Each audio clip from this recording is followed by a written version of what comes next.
This story is titled, You're Not Invited to Christmas, my dad said casually. Then don't expect my $7,000, I replied while canceling their mortgage. Hey everyone.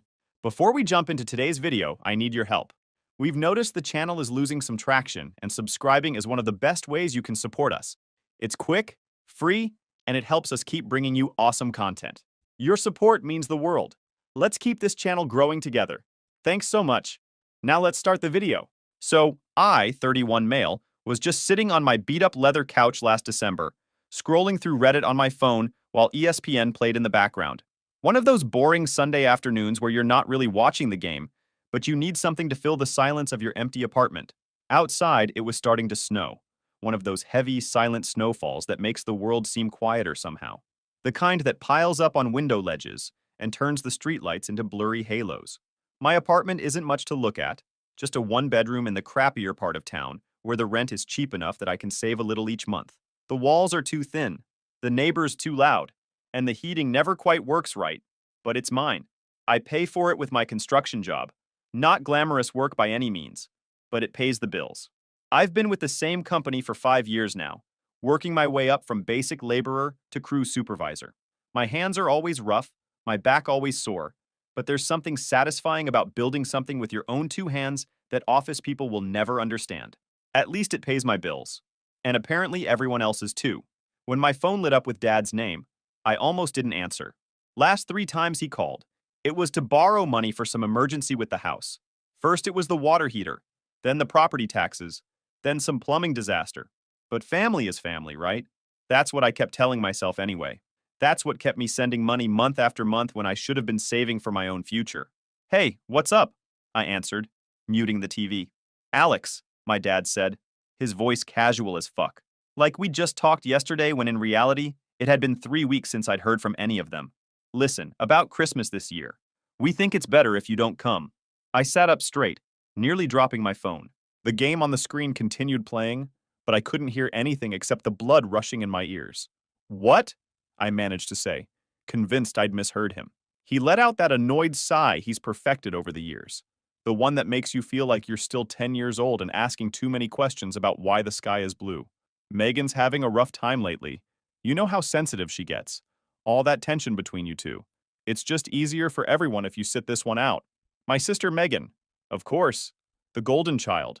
The one who could do no wrong even when she was absolutely fucking everything up. 2 years older than me, but somehow still treated like she's made of glass. Let me get this straight, I said slowly, trying to keep my voice steady. You're uninviting me from Christmas. Family Christmas. Because Megan is having a rough time. Don't make this a big deal, Alex, Dad replied impatiently. I could practically see him waving his hand dismissively the way he always did when I brought up anything that mattered to me. It's just one day. You'll survive. That's when I felt something snap inside me, like a wire that had been stretched too tight for too long. All the resentment, all the frustration, all the times I'd bitten my tongue for the sake of family peace. It all came rushing to the surface at once. One day? I repeated, my voice rising despite my efforts to control it. And what about the $7,000 I've paid toward your mortgage this year? Does that mean nothing? Am I just good enough to pay your bills, but not good enough to sit at your table? There was this long, awkward silence on the other end of the line.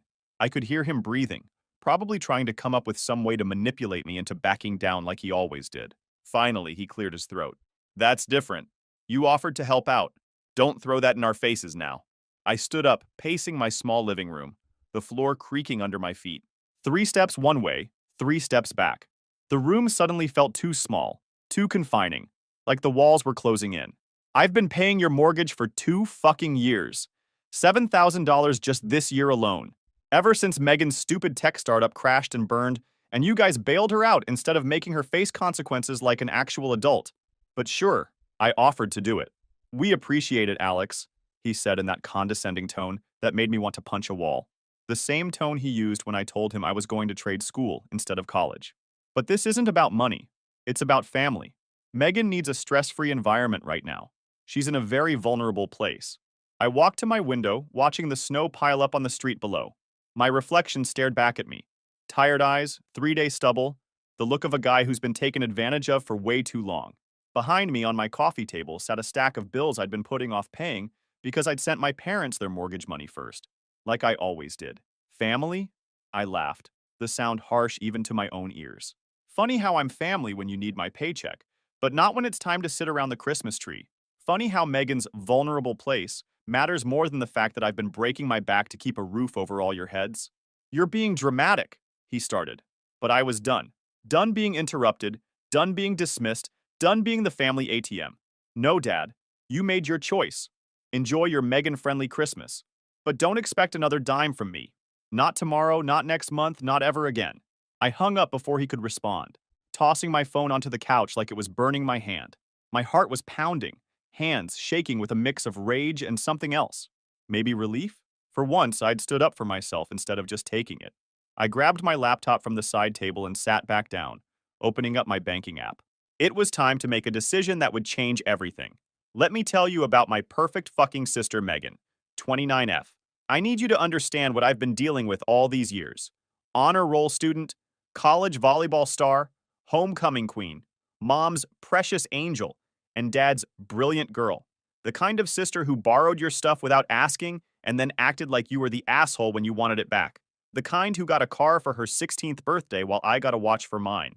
The kind who never had to work a summer job because she needed to focus on her studies while I was mowing lawns since I was 14. Our childhood bedroom doors tell the whole story. Hers was plastered with ribbons, medals, and trophies. Mine had exactly one participation award from Little League that Dad called a good start, with that disappointed look in his eye. 2 years ago, she quit her steady marketing job to launch this revolutionary fitness app called Fit Focus, or some bullshit like that. Swore up and down it would make millions. Mom and Dad ate it up like it was gospel truth. She's so entrepreneurial, Mom would gush during our rare phone calls. That's my girl, taking risks, Dad would beam at family dinners I still got invited to back then. They didn't just give her emotional support. No, they went all in, remortgaged their house they'd almost paid off to give her $80,000 in startup money. Didn't even hesitate. Now, when I wanted to go to trade school instead of college, that's short-sighted, Alex. You're wasting your potential. When I needed $2,000 for my certification courses, we're not made of money. But Megan's half-baked app idea? Here's our life savings and the deed to our house. The app launched, crashed, burned. The whole thing collapsed within 3 months. Server issues, design flaws, zero marketing plan. Turns out my sister's brilliant vision was just an Instagram filter and a calorie counter packaged in a shitty interface that kept crashing. She hadn't even bothered to test it properly before launch. Why would she? Nothing had ever been hard for her before. Mom and Dad were suddenly on the hook for a massive mortgage they couldn't afford on Dad's postal worker salary and Mom's part-time receptionist gig. They were going to lose the house. The house I grew up in. The house where, despite everything, I still had some good memories. And guess who stepped up? Me, Alex. The disappointment. The one who wasted his potential on construction work. The one who wasn't living up to the family name by getting my hands dirty for a living. I started covering their mortgage payments. $583 a month. $7,000 this year alone. Money that came straight out of my account while Megan was posting pics of her healing retreats and her new MacBook Pro that she apparently needed for her job search. I never complained. Just gritted my teeth and sent the money every month. Picked up extra shifts, worked weekends, skipped vacations, drove my 10-year-old car with 170,000 miles on it, and prayed it wouldn't break down. Lived in my crappy apartment with the noisy neighbors and the temperamental heating, because it was all I could afford while supporting 2 households. All while Megan lived rent-free in their basement, raiding their fridge, using their Netflix, and talking about her next big idea that was definitely going to work out this time, guys. For real. You know what the worst part was? She never once said thank you. Never acknowledged that her failure had consequences that I was bearing the brunt of. At Thanksgiving, which I was still invited to back then, she had the nerve to ask me why I didn't get a real job with my full potential so I could afford a better car. I nearly choked on my turkey. And now I wasn't welcome for Christmas.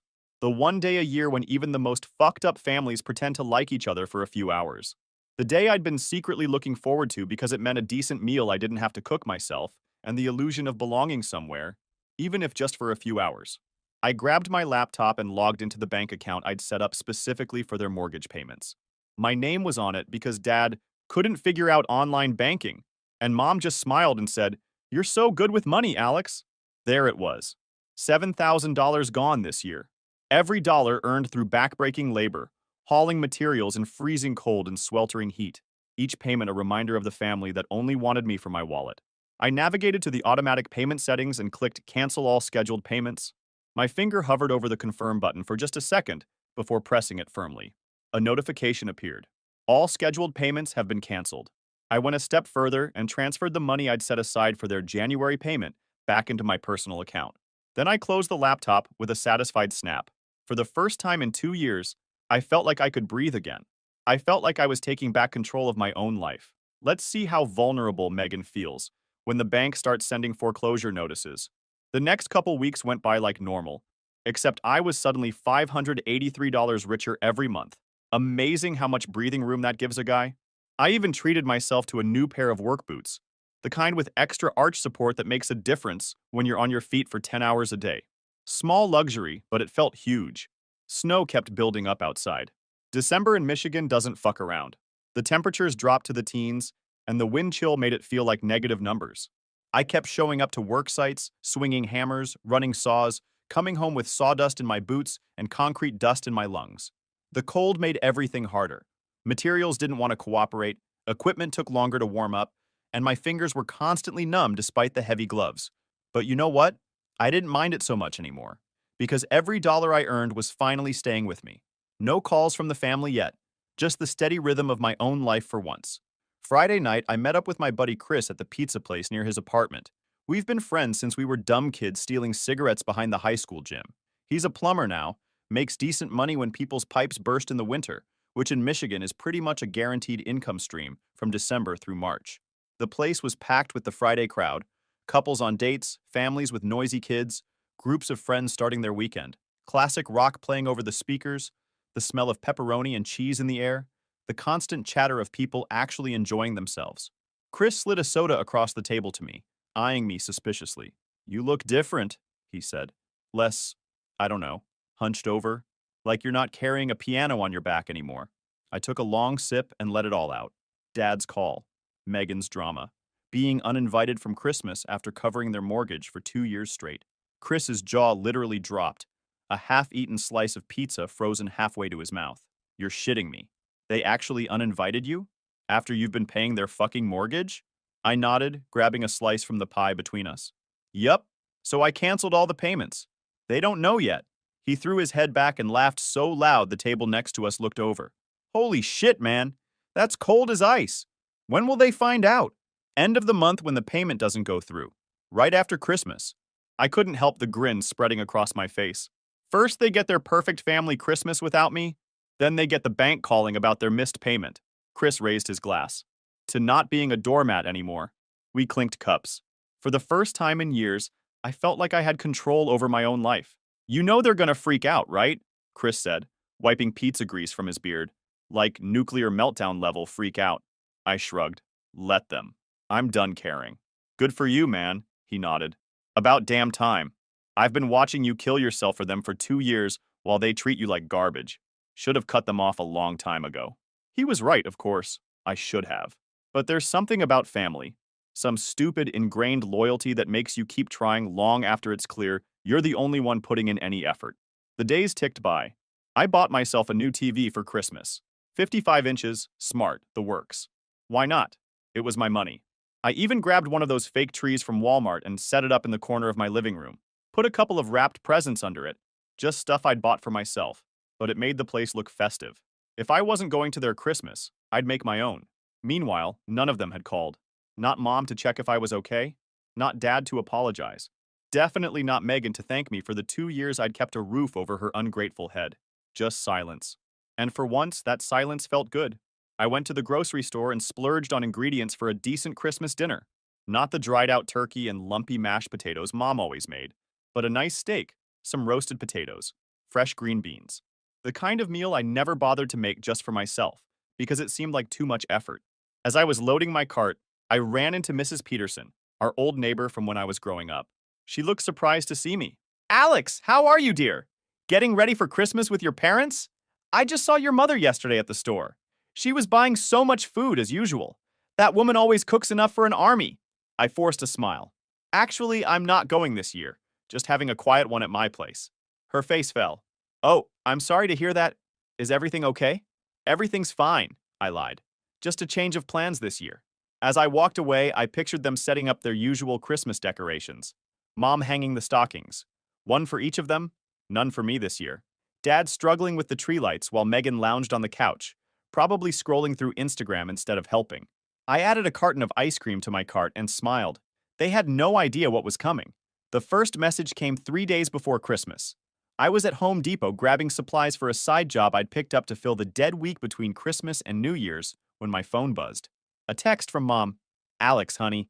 The bank called about the mortgage payment. They said it didn't go through. Is everything okay with the account? I slipped the phone back in my pocket without answering. Let them sweat. 2 hours later, Dad called. I sent it straight to voicemail. His message was less pleasant. Alex, what's going on with the mortgage payment? Call me back right away. I didn't. Then came Megan's text, always the last to realize there was a problem, but the first to make demands. Alex, Mom and Dad are freaking out about the mortgage. Fix it now. I was sitting on my new couch, watching my new TV, eating pizza I'd ordered as a treat when I finally decided to respond. Not to her, though. To Mom. Sorry, can't help with the mortgage anymore. Tight budget. Christmas is expensive. You understand? Short. Director. The kind of casual dismissal they'd given me. Her response came almost immediately. What? But we're counting on that money, Alex. We can't make the payment without you. I took another bite of pizza, letting the cheese stretch and then snap. That's tough. Maybe Megan can help out. She lives there rent-free anyway. Then I silenced my phone and turned back to the nature documentary I was watching. Something about penguins. Fascinating stuff. The next morning, I had 8 missed calls, 3 voicemails from Dad, each one angrier than the last. The final one was a proper explosion. Alex, you can't just stop paying with no warning. The bank says we're already late. Call me back now. Megan had sent a series of increasingly hysterical texts. WTF, Alex? Answer your phone. You're ruining everything on purpose. Mom is crying because of you. Good. Let her cry. Let them all feel what it's like to be the ones nobody gives a shit about. I texted my mom once more. Sorry, already spent the money on Christmas gifts for myself. Good luck with the payment. Then I blocked all 3 of them. Christmas was 2 days away, and for the first time I was looking forward to spending it alone. That afternoon, I ran into my neighbor, Jim, in the parking lot. He's a decent guy, works nights as a security guard, always brings in my packages if they're sitting outside my door. Hey man, you're looking cheerful, he said as he helped me carry my new TV box from the car. Hot date for Christmas? I laughed. Nah, just treating myself this year. Family-free holiday. Lucky you, he grunted, maneuvering the box through my narrow doorway. I've got the in-laws coming. 3 days of my father-in-law telling me I mounted the TV wrong and my mother-in-law rearranging my kitchen cabinets. We got the TV inside, and I gave him a couple of sodas from my fridge as thanks. As he was leaving, he turned back. Hey, if you're on your own for Christmas, why don't you come over for dinner? Shannon always makes too much food anyway. No pressure, just if you want to. I was surprised by the offer. It was the first genuine invitation I'd had in a long time. Thanks, man. I'll think about it. And I did think about it. It was nice to know that someone actually wanted me around for Christmas, not just my wallet. Christmas morning arrived with another heavy snowfall. I slept in until 10, something I never get to do with my work schedule. No alarm, no job site to get to, no family obligations, just peace and quiet. I made myself a proper breakfast. Bacon, eggs, the works. Brewed some fancy coffee I'd picked up. Turned on the Christmas music channel just because I could. Around noon, someone started pounding on my door. The kind of pounding that means business. Not Jim's friendly knock or the delivery guy's quick rap. Through the peephole, I saw Dad standing there in his winter coat, face red with either cold or anger. Probably both. His breath making little clouds in the frigid hallway air. I opened the door but kept the chain on. Merry Christmas, I said, enjoying the way his eyes narrowed. What the hell do you think you're doing? He demanded, his voice echoing down the hallway. The bank called again yesterday. We're late on the payment. I leaned against the doorframe. Yeah, that happens when you don't pay your bills. You know we can't afford it without you, he snapped, trying to look through the crack in the door at my apartment. I could see him noticing the Christmas tree, the wrapped presents, the new TV visible in the background. Funny how that works, I replied calmly. I can't afford to help people who don't consider me family enough to spend Christmas with. His face turned an even deeper shade of red. This is childish, Alex. This is about our house. Your mother is beside herself. Should have thought about that before you kicked me out of Christmas, I shrugged. How's Megan handling the stress? Still feeling vulnerable? This isn't about Megan. It's always about Megan, I cut him off. Even now, you're standing at my door on Christmas Day, not to invite me over or apologize, but to demand money. That's all I am to you guys, a fucking ATM. He switched tactics, his voice suddenly pleading. Alex, please. We'll lose the house. We're already behind. Not my problem anymore, I said, and closed the door. He kept pounding, kept yelling, but eventually gave up and left. I heard his car start up, the engine struggling in the cold, before finally turning over. I went back to my Christmas breakfast, turned up the music, and poured another cup of coffee. For the first time in years, I felt like I could breathe. My phone lit up with a text from a number I didn't recognize. It was Mom, using Megan's phone to bypass my block. Alex, please, we need you. We're family. I typed back, families don't uninvite members from Christmas to keep the golden child comfortable. Families don't take $7,000 from someone and then throw them away. Merry Christmas. Then I blocked Megan's number too and spent the rest of the day in beautiful, peaceful solitude. I cooked my steak perfectly. Medium rare, just the way I like it. The potatoes were crispy on the outside, fluffy inside. I ate at my little table with actual napkins and a real plate instead of the paper ones I usually used. I'd even bought myself a small apple pie for dessert. After dinner, I opened the presents I'd wrapped for myself. New headphones. A couple of video games I'd been wanting. A nice watch to replace the cheap one that had finally died after 5 years. Small things, but things I'd denied myself because that $583 always had to go to them first. As I was trying out the headphones, there was another knock at the door. Softer this time. Mom. I ignored it, turned up the volume on my headphones and pretended I couldn't hear. She knocked for a while, then gave up. Later, I found a card she'd slipped under the door. Inside was the usual generic Christmas message, signed Love Mom and Dad. Not even written specifically to me, just a store-bought card they probably had extras of. No mention of being sorry for uninviting me. No acknowledgement of all I'd done for them. Just a card that could have been given to anyone. I tossed it in the trash and went back to my peaceful evening. Around 8 p.m., Jim texted to see if I wanted to come over for dessert and games. I took him up on it. Spent the evening with his family, playing board games and eating homemade cookies. His kids were actually pretty cool. The 10-year-old was really into building things, so we talked about construction. His wife Shannon was warm and welcoming, never once making me feel like the charity case I probably was. I walked back to my apartment around midnight. The snow finally stopped, the world quiet and still. For a family-free Christmas, it hadn't been bad at all. The week between Christmas and New Year's was when shit really hit the fan for them. I got up early on the 26th to head to that side job I'd picked up. 6 hours of installing drywall in a basement renovation. Hard work, but the pay was good, and it kept my mind busy. When I got home, sweaty and covered in drywall dust despite the mask I'd worn, Chris was waiting in his truck in the parking lot. Dude, he said as I walked up, you've got to hear this. My cousin Tommy lives down the street from your parents, remember? I nodded, unlocking my door and gesturing for him to come in. They're in full panic mode, he continued, following me inside and dropping onto my couch. Your dad's going around to everyone in the family asking for loans. Your mom was crying at your aunt's house yesterday. And apparently Megan's throwing absolute fits. I opened my fridge and grabbed 2 sodas, tossing one to Chris. How bad is it? Bad, Chris grinned. They missed the payment completely. Bank sent some kind of notice. And get this, your dad had to cancel the cable and internet to try to scrape together some cash. That meant Megan couldn't even binge Netflix in the basement anymore. The thought made me smile. Your cousin say anything else? I asked, sinking into my new recliner.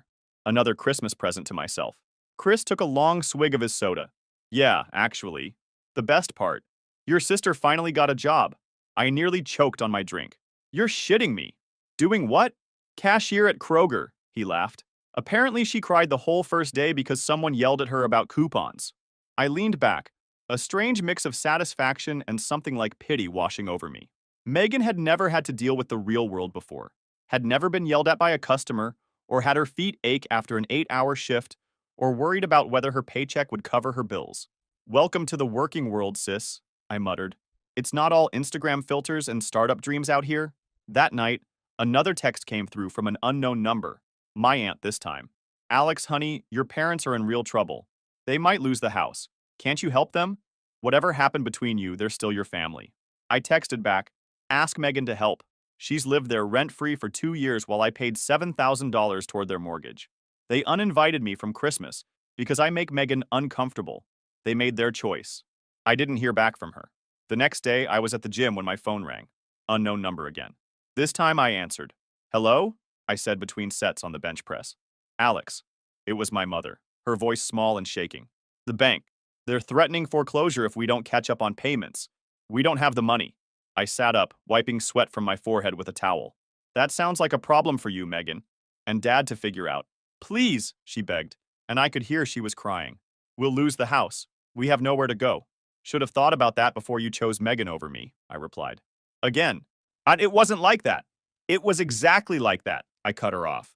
2 years I've been paying your mortgage. 2 years of extra shifts and weekend work.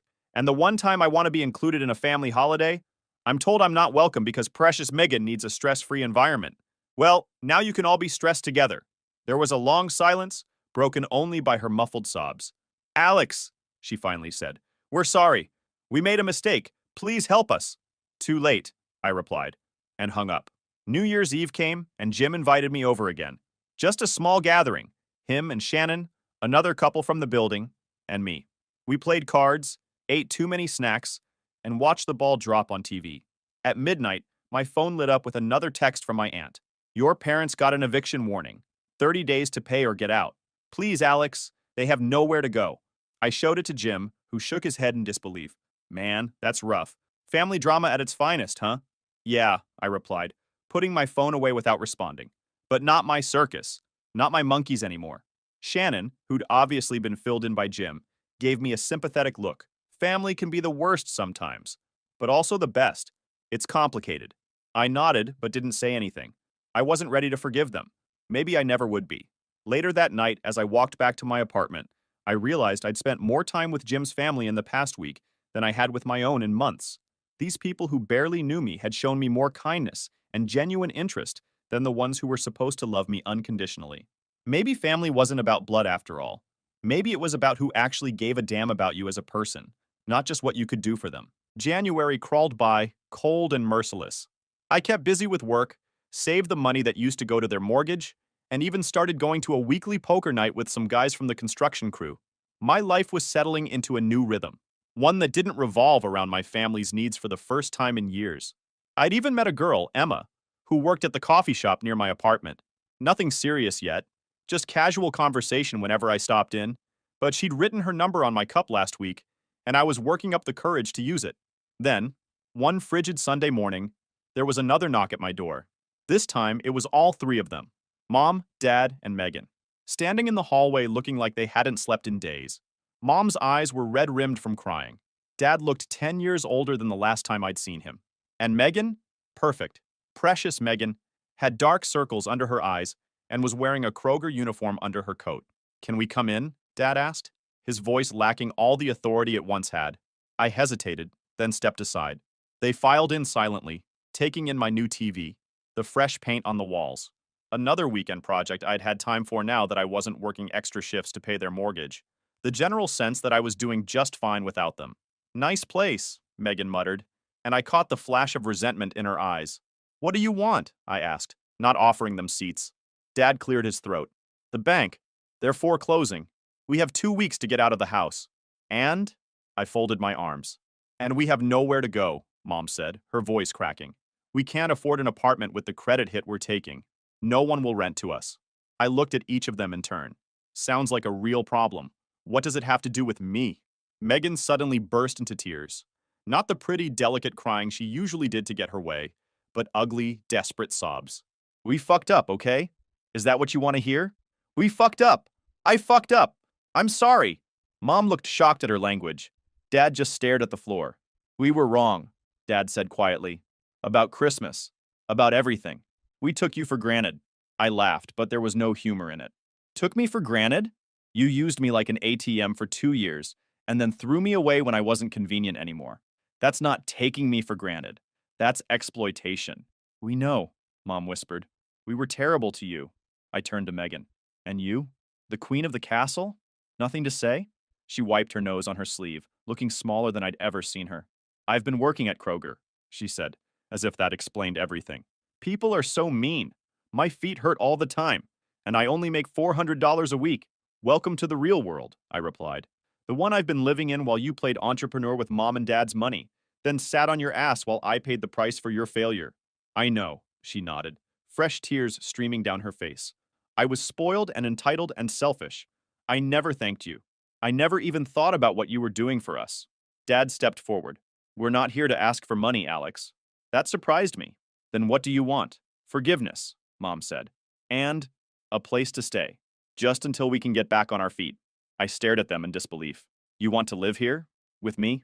In my one-bedroom apartment? Dad nodded. We have nowhere else to go. I started laughing. I couldn't help it. The absurdity of the situation was too much. Let me get this straight, I said when I could speak again. You uninvite me from Christmas because I make Megan uncomfortable. You take my money for 2 years without a single thank you. And now that I've cut you off and you're facing the consequences of your actions, you want to move in with me? They looked at each other, then back at me. We have nowhere else to go, Mom repeated, as if that changed anything. I walked to the window, looking out at the snow-covered parking lot below. For 2 years, I'd been at their mercy, working myself to exhaustion for people who didn't even want me around for Christmas dinner.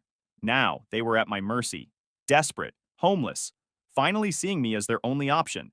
I turned back to face them. No. The word hung in the air between us. No? Dad repeated. No, I confirmed. You can't stay here. Not now, not ever. But where will we go? Mom asked, fresh tears welling up. I shrugged. That's not my problem anymore. You made your choices.